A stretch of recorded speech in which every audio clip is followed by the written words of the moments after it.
дозволете ми да посакам среќна нова година со помалку проблеми, а со повеќе успеси и подобри резултати. Денеска ми е навистина задоволство што можам да присуствувам и да погледнам досегашната работа која што е извршена во еден од објектите на Министерството за одбрана. Поточно тоа е објектот на воената служба за разузнавање и за безбедност, која што веќе 2 месеци се реконструира од корен. Оваа реконструкција е важна како дел од генералните напори и планови на Министерството за одбрана за обновување на инфраструктурата која што најчесто е постари од 50 години. Меѓутоа важна е и за уште една причина, а тоа е дека со реконструкцијата воведуваме навистина уште повисоки правила за безбедност кои што ќе овозможат целосна сигурност на нашите класифицирани информации. Се работи за објект кој што припаѓа и во кој што се складираат податоци и информации кои што се многу често од класифицирана природа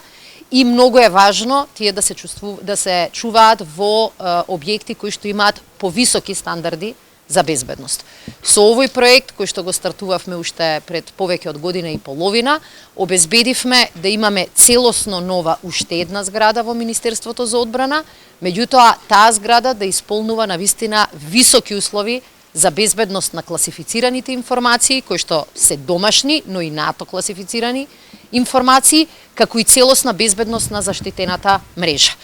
Патем речено, токму воената служба за безбедност и разузнавање е првата институција, иако е во рамки на Министерството за одбрана, која што доби сертификат за целосно заштитена мрежа по сите стандарди и правила кои што одат или се дел од ваквата класификација.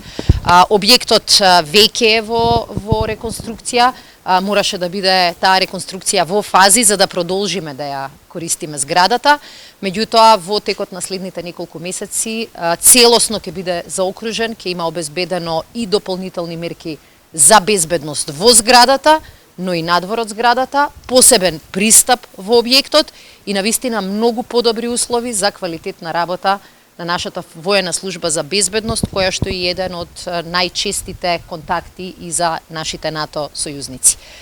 Оваа реконструкција е, како што реков, дел од поголемиот план за реконструкција на старите објекти во Министерството за одбрана и армијата.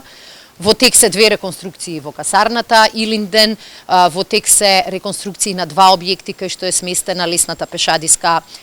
борбена група во Штип, во тек е голема реконструкција во Криволак, се надевам еден дел од вас ќе можат да ни се приклучат утре во посета на тие објекти, а започнуваме и со реконструкција на објектите во Велес. На тој начин покажуваме дека подобрувањето на условите за работа во одбрана и во армија не се само повисоките плати, не се само подобрите лични опреми или лична муниција, вооружување и сите други елементи кои што се дел од армиската формација, туку дека се и тоа подобри услови за работа. И затоа навистина оваа мината година 2021 одвоивме рекордно ниво на средства од буџетот и според буџетот во 2022 година тој тренд апсолутно може да продолжи во следните години. Ви благодарам.